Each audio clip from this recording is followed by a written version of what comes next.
to Joy. Hello, everyone.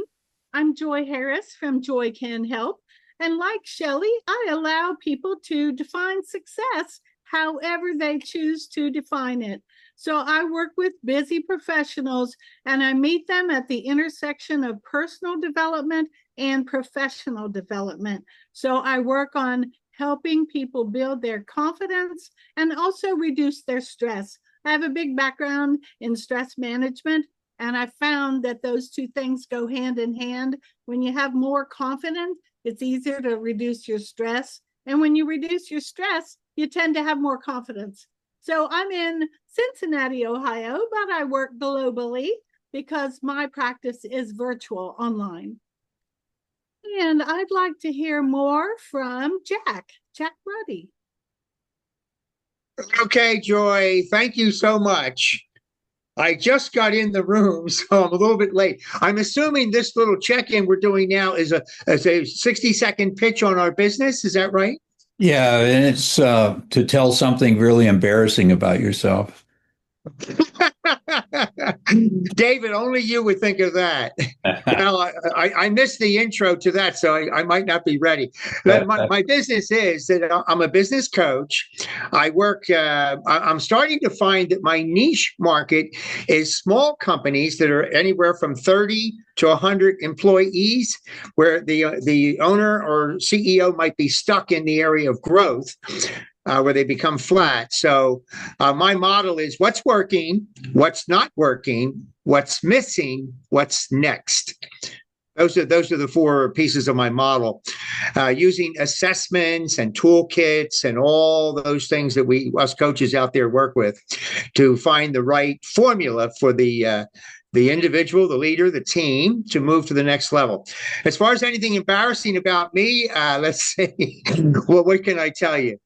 I don't know.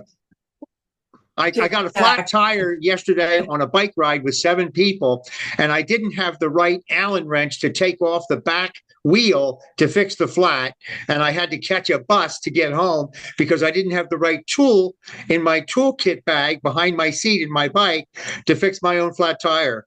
So I was embarrassed to leave a terrific 55-mile bike ride with a lot of good hills. I had to check out. So that I'm embarrassed about that. So thank you, Jack. Let's have you call on someone else, please. Okay. I don't know who's gone yet because I just got here. How about, has Tom gone? No. So call on Tom. Okay, Tom. Thanks, Jack. I don't have any flat tire stories. My name is Tom Lemke. My passion in my life is about gratitude after a near-death experience a few years ago, and my partner Olivia and I are in Santa Monica working on helping companies to use more love and gratitude to change how they perform. And I don't know who's left here. Jim, turn it over to you, buddy. Thank you, Tom. Well, I'm at a loss. I don't think I have a plan yet. I'm just still participating, wondering where I'll end up. And I'll also spare you of any embarrassing stories. I'm sure I could come up with one, but anyways, thank you. I'll turn it over to David. Well, thank you. And let's see who's on the board here. Let's see. I think we've gone through just about everybody. Let me do my presentation. I have to leave for the airport. Vanessa didn't go yet. Vanessa. Oh, where did she pop in? Vanessa, it's your turn. What are you grateful for? Hi, good morning. I'm grateful for the several bags of clothes that my friend dropped off for me to pick through that she was getting rid of. All right, really good. Thank you. Okay, if other people drop in, Olivia, could you introduce them after because I'm going to do my presentation and grab the bags and get in the car. Yes. Safe travels. I'll tune back in when I get in the car, okay? All right, so I want to talk to you about what I'm going to do in France on the trip. And it's an organizational development conference. It's the 50th anniversary of the socioeconomic approach to management. And we're going to meet in Lyon, France. And Grace Ann and I have been involved with them, and I actually taught their methodology at New Mexico State University for over 20 years. And I've just redone the whole purview.org website, and I want to show you some of the things that are there. And I hope you'll enjoy it. And this is a good test to see if I can do it in 6 minutes instead of 10, but we'll see what happens here. All right. So this is about let me put it on the speaker view. Okay. So I've come up with some ideas for purview and to the PER, because purview is one of those fun words. So I'm going to relate it to perceive, permit, and perfect. And Grace Ann uses the 3 R's. I'll use the 3 P's. So we perceive hidden costs and contradictions buried in the untold stories and stuck systems. Full spectrum of perspective. And this is true of the socioeconomic approach of the Saval family in France that I'll talk about in the presentation. Second thing is we permit the silent voices to speak. We make room for those silent voices. We make a safe space for them. Third thing is we perfect and the 7 steps of the processes of embodied restoring. So the PER is the processes of embodied restoring. And that's how we perfect the overall story of the organization. So when we talk to Henri Saval, Veronique Zardet, Marc Bonnet, and Amandine Saval, the daughter of Henri and Veronique, who's taken over one of the biggest and best consulting companies in the world, the socioeconomic approach. I had Elio write a little poem about this, Hidden Sales, it's called. There's a whisper beneath the surface, a song the balance sheet cannot hear, where costs hide in silence and potential slumbers in unspoken dreams. We reduce what drains the soul of systems, leakages through forgotten stories, unseen labor, uncounted care, the holes in the boat we dare not name. We release what we never thought to ask, the wisdom of the worker, the echo in the hallway, the tremor of change before the first word is spoken. We realize together what the future has roots in conversations, that the future has roots in conversations, learning how we have listening not only to words, but to the 90% of knowing that rides below the waterline. Let the mirror reflect the real. Let the story unveil the system. Let seam sail forward on winds no longer lost to service. So the socioeconomic approach, a lot of the lines in that poem are specific jargon and technical terms used by SEAM, hidden cost, the mirror effect meeting where we feed back all of the data, all the interview information to the client. This is the business storytelling of socioeconomics. It's an encyclopedia volume. I was the editor-in-chief, but it was edited by Amandine Saval. And it's the first time that the French colleagues put together their understanding of storytelling from the 20-year relationship with Grace Ann and I going there every year, and me teaching socioeconomics here in New Mexico and doing it in my consulting. So 3 main areas will come out, and I'm going to tie it to millennials. The disconnection from the organization's story values is something that affects millennials who get in these work environments and they find the company's values just don't align with who they are. In SEAM, there's the communication, coordination, and cooperation called the 3 C's is a very big area of their diagnosis. And so you can see how that would dovetail with the kind of coaching and consulting that we're all doing. There's burnout, misalignment, and unprocessed trauma. Put this diagram together to give you an idea. I'm a baby boomer born in 1947. That means people came back from World War II, they had babies. I was one of them. So why they call me a boomer, I guess it was a boom time at that.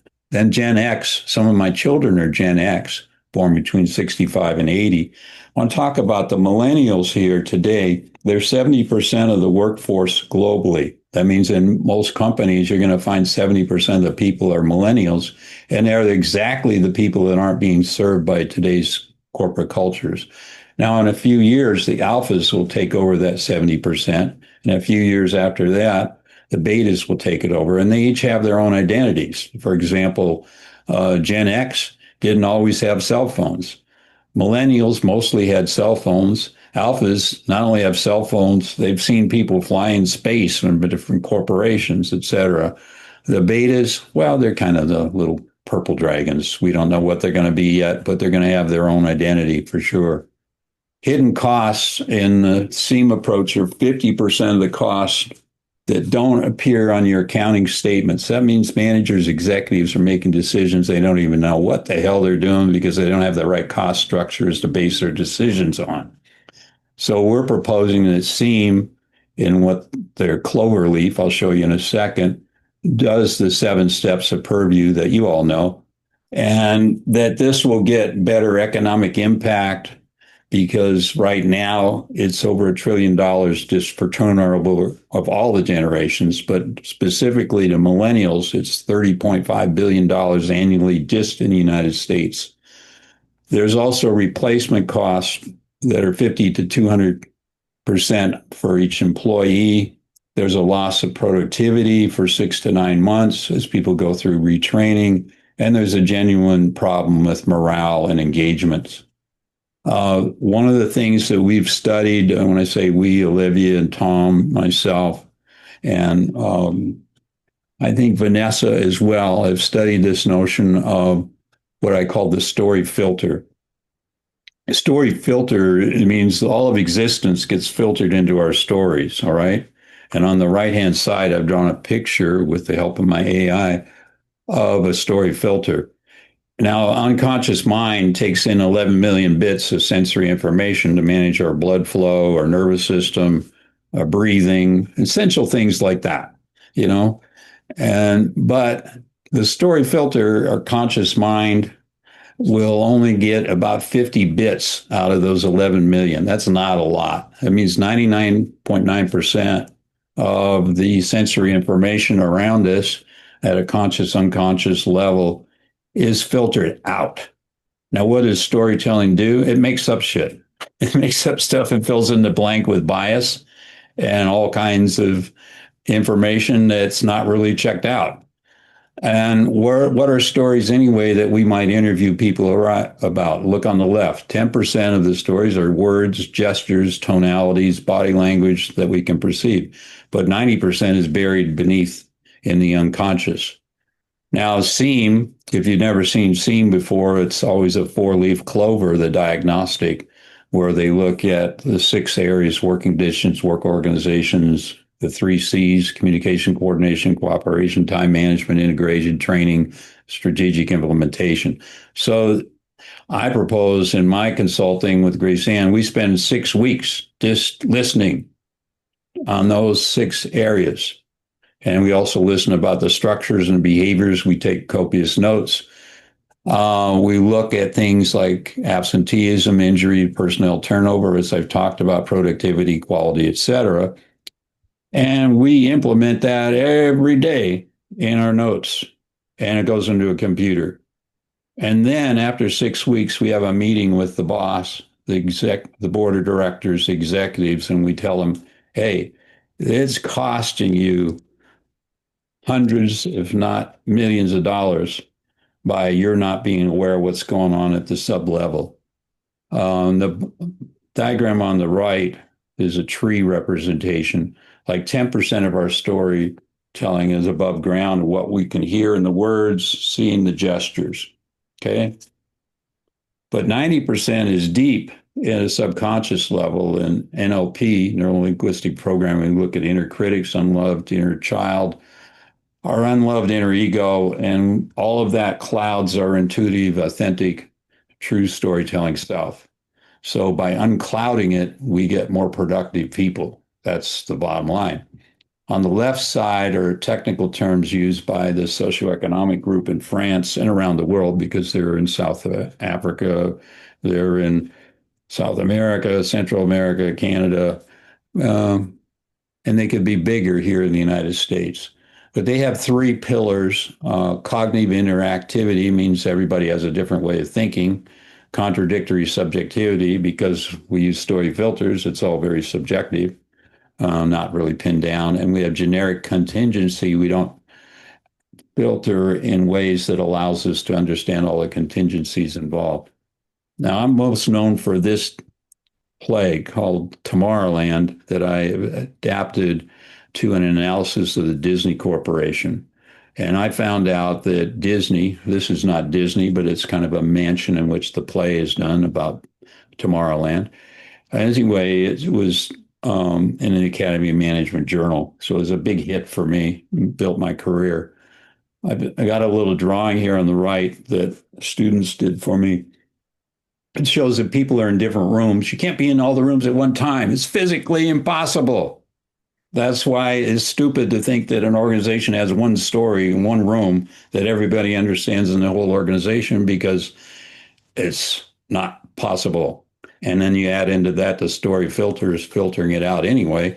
And people in the same room aren't understanding the same event in the same way. And if they come from different rooms, you bet you that they're going to have different meaning taken from the one room that they're in. So in 6 rooms, there's 720 pathways that are possible from those rooms.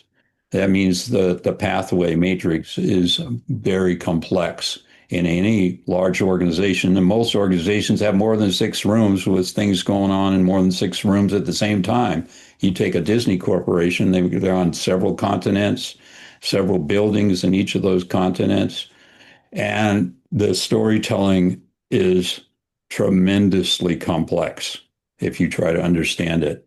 Now, that's why Henri Saval, Veronique, Marc Bonnet, and Amandine said the following in the encyclopedia volume: storytelling is necessary but not sufficient to elaborate relevant representation of the object under study. That's because of the things I've just talked about with the story filter. The Tomorrowland of this story is happening simultaneously in different rooms. And even though I published this in Academy of Management Journal, very few people try to understand the true complexity of storytelling, and then they try to summarize it in one story, which is that they should give their money back as coaches and consultants if they're doing that. The next thing is the clover leaf as theme reflects, and I'm quoting again from Saval's and Bonnet. The clover leaf is called, has the structures, behaviors, dysfunctions, etc. Each petal on the trifle.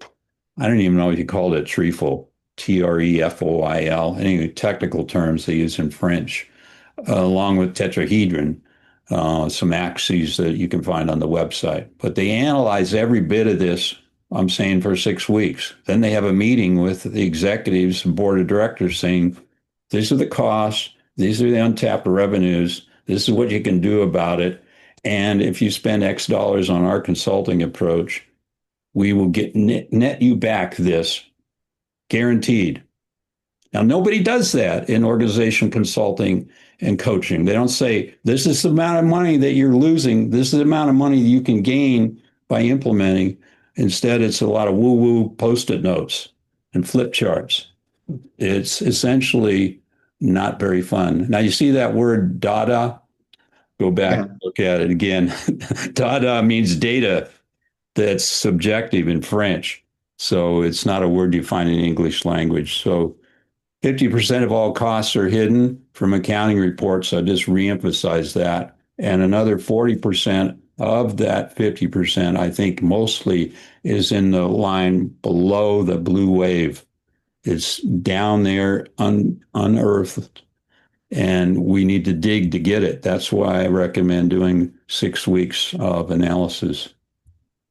Here's another version of the tree, just lists the 7 steps of purview. I won't go through them for this audience because they know them. And it displays, again, the reasons we need coaching and consulting, not just people that are good at economics and accounting and every other aspect of organizing, by the way, in socioeconomics. But we need to have the actual coaching sessions so we can release people from these emotional burdens and the kinds of thinking that gets them stuck, thinking that all generations are the same, when in fact each generation is completely and wildly different. The thing I'm going to propose that I've done that's on the website, and you can find it there, is the way we've done Purview. We've got questions on each step. We've gone over them for the last 6 months. And I've done a round where we've got questions now that are socioeconomic questions embedded in the Purview approach. And I'll just leave you with this poem in closing. The machine listens. Once we feared the mind of machines, too perfect, too cold, too far. But what is AI is not a rival, but a mirror reflecting the stories we forgot to ask. And now I'm talking about an AI that actually analyzes stories, by the way. We give prompts, not commands, not controls, but invitations to co-discover the questions we've been aching to name. What dysfunction will breathe in the silence? What contradiction hides beneath the best practice? What contingencies and visible logic show up, trembling hands and weary teams, in the story no one dared to tell? And that's a big point, because if you're not actually getting the stories that are hidden in the untold stories, you're not really doing a comprehensive socioeconomic analysis called SEAM. SEAM knew it, right? Story is necessary but not sufficient. And now with Purview coaching, each question becomes an opening, each AI interaction becomes a conversation, a way to hold the trauma, to map the taboo, to unstick the thought that never made it past the lips.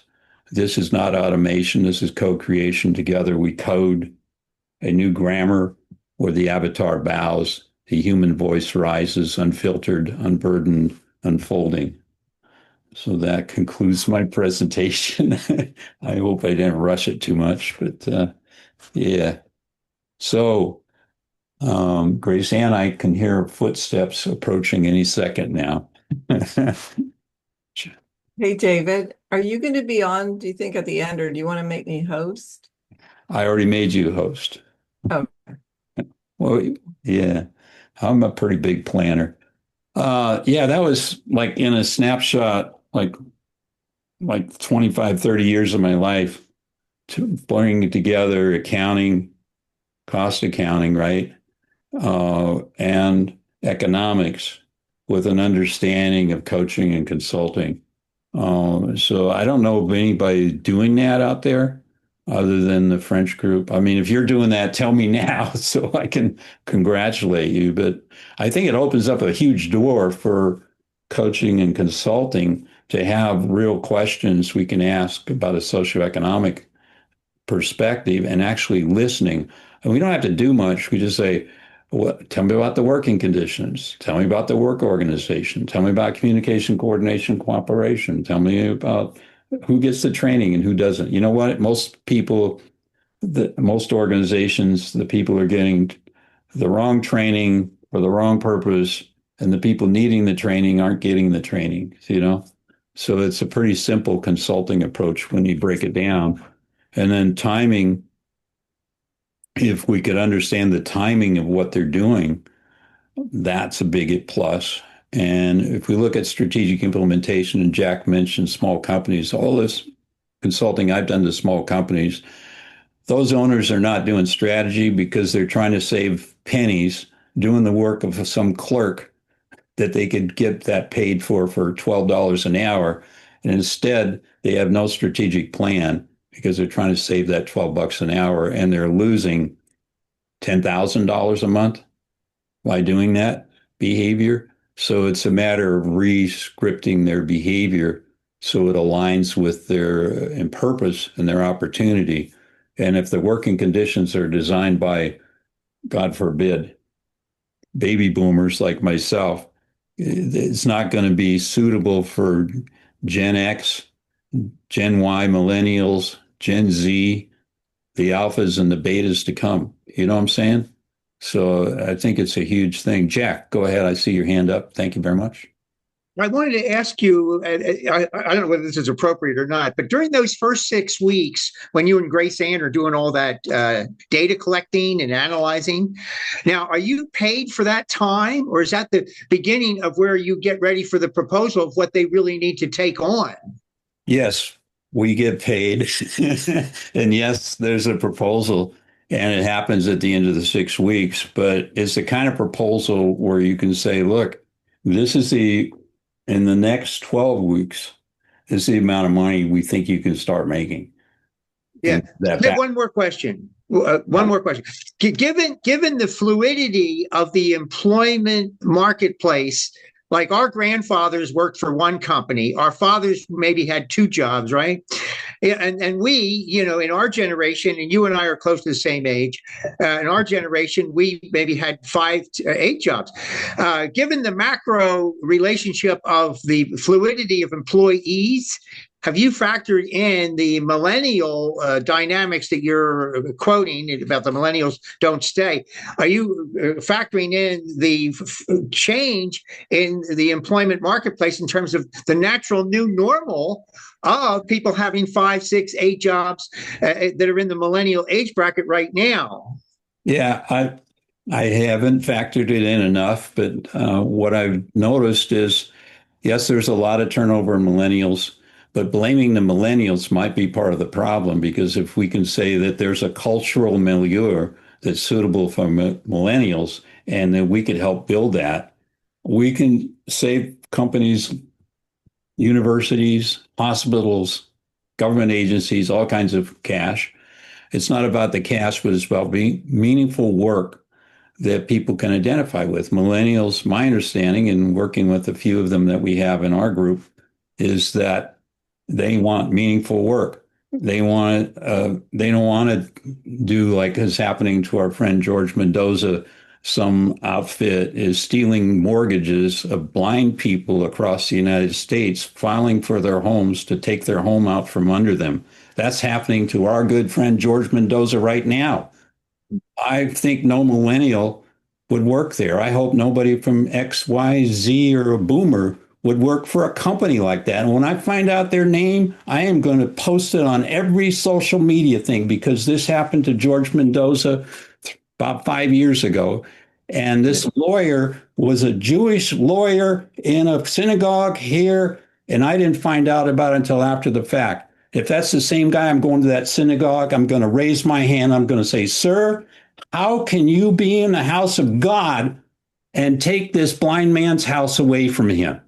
It is disreputable, unprofessional, and stupid of you to do that, sir. Now, I'm going to not be as appreciative as I normally am, but I'm going to be in gratitude to go to that house of worship and confront that man. As soon as I find out his name, I am going there when I get back from France. Okay. Yeah, go ahead, Amin. So thank you very much for the presentation, but maybe because I'm French too, okay, so I'm having a provocative question to everyone, okay? The first one, okay, it is why we perceive people in management or business entrepreneurship like a science. For me, it's not a science first, okay? And secondly, okay, what is missing in this world and what we did not educate us from the beginning, so maybe because I'm hypersensitive sensitive guy, it is emotional intelligence. So when we talk about management, leadership, and things like that, it is all about emotional intelligence, and it is about the psychology. Well, you're right. And I want to welcome my daughter here. Hi, Renee. Good to see you. Yes. Okay. Emotional intelligence, if they rated it by country, the United States would have the lowest emotional intelligence in the entire world. And I think you'd have to go to someplace in, I don't know, like Bubar or something to find better emotional intelligence. I don't know. But that's the whole point of my presentation is we got to get below the surface at the ego, at the inner child, at the inner critic, because people lack the emotional intelligence training, I guess, that they get from parents and schools to be able to deal with it. That's why we have coaches and consultants.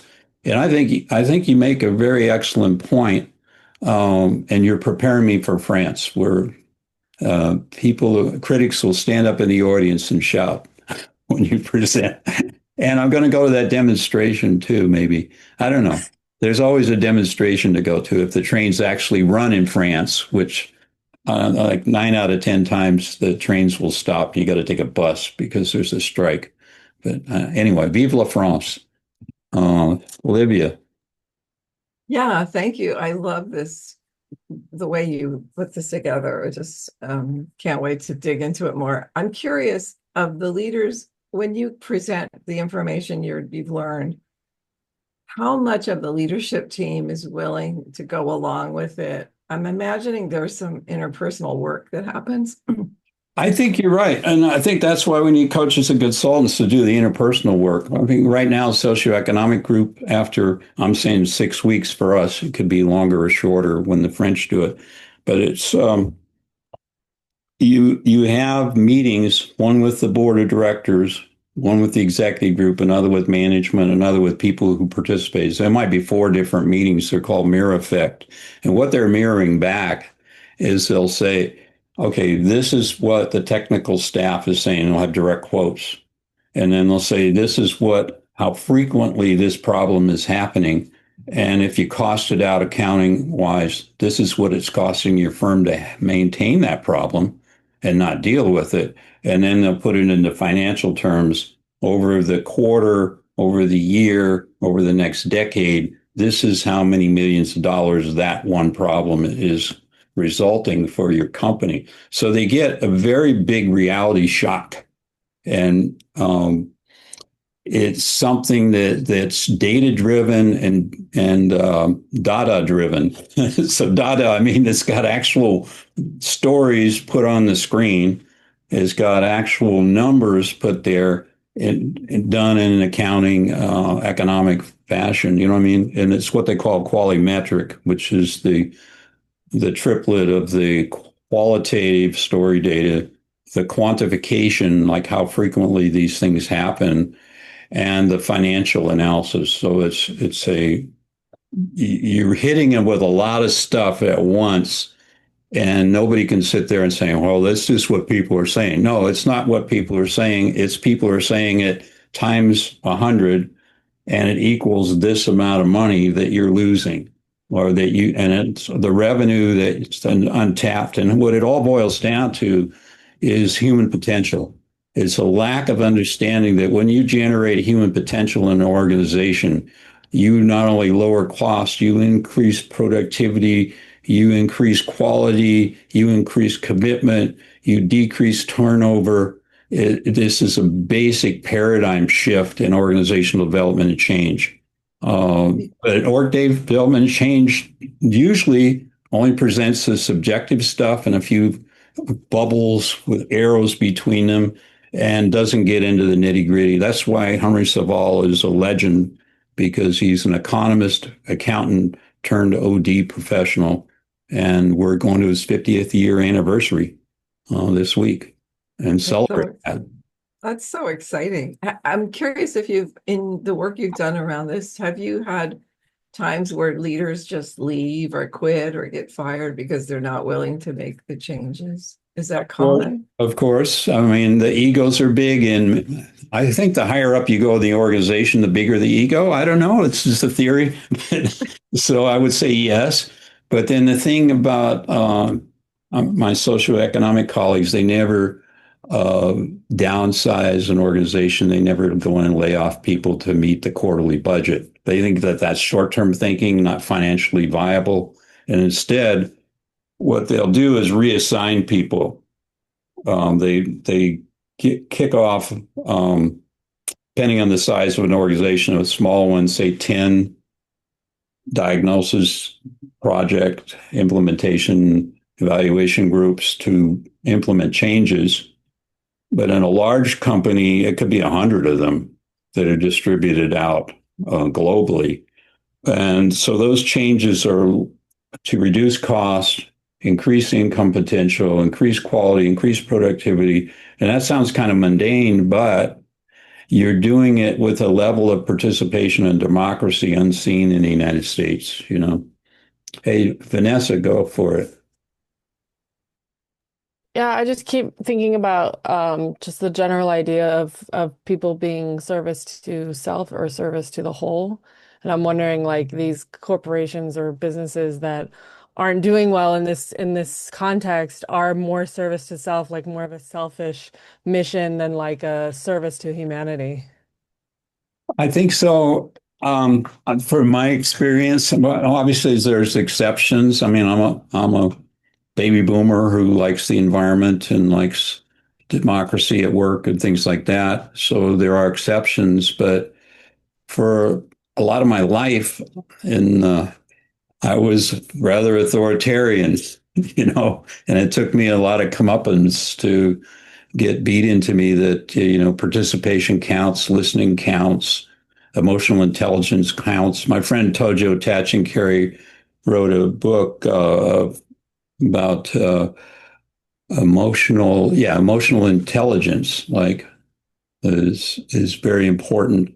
And I think an emotional intelligence just to be able to recognize the problems we're having in the world and why millennials and then the betas and the alphas and the betas would then want to work in a place that's doing an intelligent, emotionally mature, mindful approach to their communication, coordination, cooperation, their way of promoting people, their way of involving people in the change. I know my university was run by a bunch of boomers and X's, and they never asked us, even though we were OD people. They never came to Grace Ann and I and said, "Oh, David and Grace Ann, what would you do for our university here?" Well, I would do some cost structures. I would do some process analysis. I would do some focus groups. And they said, "Oh, no, no, no, no. We bought a consultant from El Paso." Nothing wrong with El Paso consultants, but they so far have been kind of the most